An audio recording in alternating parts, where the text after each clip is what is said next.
I want to address an issue that was made public earlier this week regarding a group text message exchange that included several members of President Trump's national security leadership team and a journalist. Our colleagues on the Senate Select Committee on Intelligence held their hearing on the annual threat assessment, and unfortunately, instead of exploring the real and existential threats that face our nation, this issue consumed most of their time. It's my sincere hope that we use this hearing to discuss the many foreign threats facing our nation.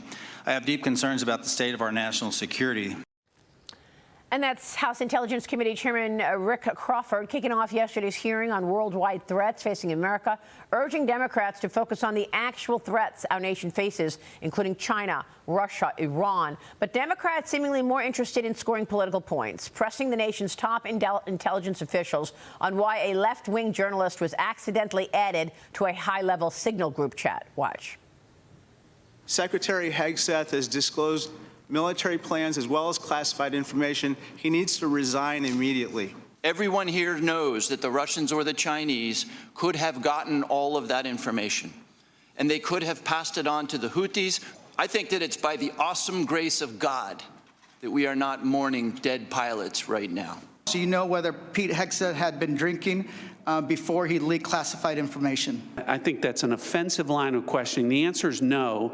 You accept responsibility when things go wrong. You admit mistakes.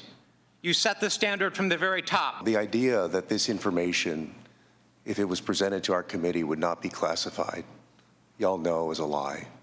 That's ridiculous. Joining me now in a First on Fox Business interview, Arkansas Congressman and House Intelligence Committee Chairman Rick Crawford. Mr. Chairman, thanks so much for being here. What is your takeaway from that hearing yesterday?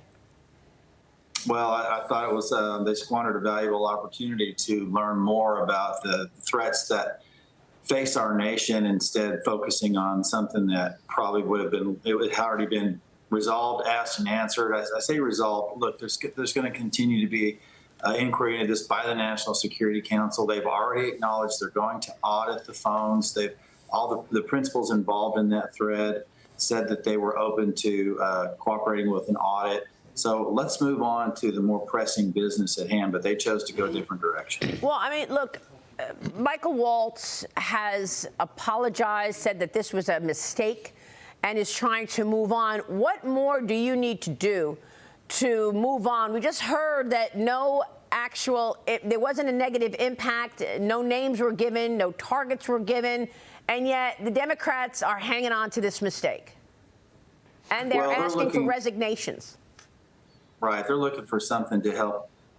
They've been on a pretty steady losing streak for the past few months, and they're looking for some grasp of hope. So I can understand that in that context. But the reality is Mike Waltz did step up and say, this is on me. That's what leaders do. They talked about, well, when you make a mistake, you should own it. Well, that's what he did. He acknowledged that he started the group thread and took responsibility for that. Now let's break. Let's talk about the phenomenal success of that operation that yielded results that are geared towards securing American interests without any loss of life. It was a great success, and nobody wants to talk about that. They want to focus on this particular issue. Right. Well, look, there were other topics discussed, right? The Signal chat controversy wasn't the only one. You had CIA Director John Ratcliffe, FBI Director Kash Patel, and DNI Tulsi Gabbard all warning about the China threat. Watch. The PRC throughout Central and South America continues to attempt to use its soft power to gain a foothold. They use direct aid to countries that need it.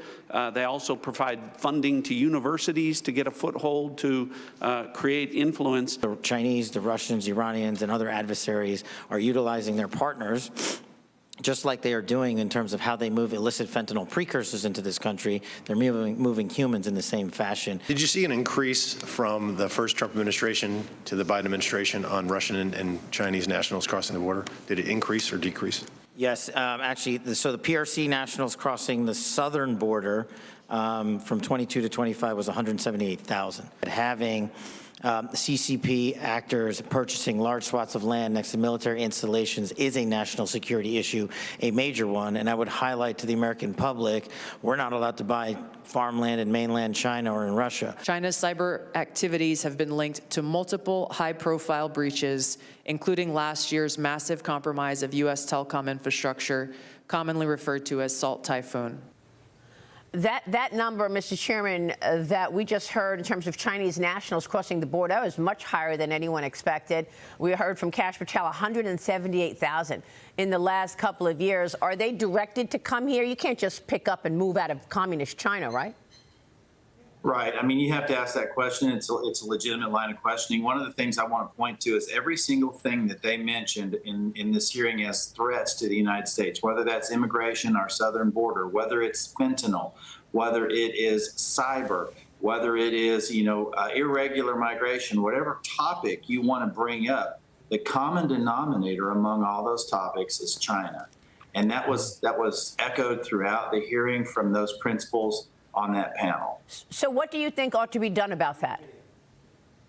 Well, I think that we should be paying closer attention and really redoubling our efforts, particularly here at home. Look, the idea that somehow we are insulated from attack from an adversary like China simply because we have these great oceans that separate us is just false. It's, we live in a 21st century economy that is not bound by any particular geography. We're an interconnected world, and cyber attacks and the ability for people to move, as you mentioned, are there immigrants being directed to arrive at our southern border? Well, Beijing operates a direct service to Tijuana, so why would you have the need to have direct flights from Beijing to Tijuana if not for some other illicit purpose? I mean, that doesn't make a lot of sense. But I mean, these are things that you can probably just take at face value. So what do you think they're here for? What are they going to do, these Chinese nationals? Because you're right, we've already seen COVID thrown at us, right? A massive, deadly pandemic. We've seen fentanyl coming at us, not to mention the other massive bad behaviors from communist China, including intellectual property theft, surveillance, and propaganda. So what are these Chinese nationals told to do, in your view? Why are they here? Well, for one thing, you take the academic world. I mean, we see that academia is full of Chinese researchers. And what are they doing? Well, they're stealing proprietary information, research that they can share back home. One thing that China is very good at is they're very opportunistic. Now, this has been going on for years and years.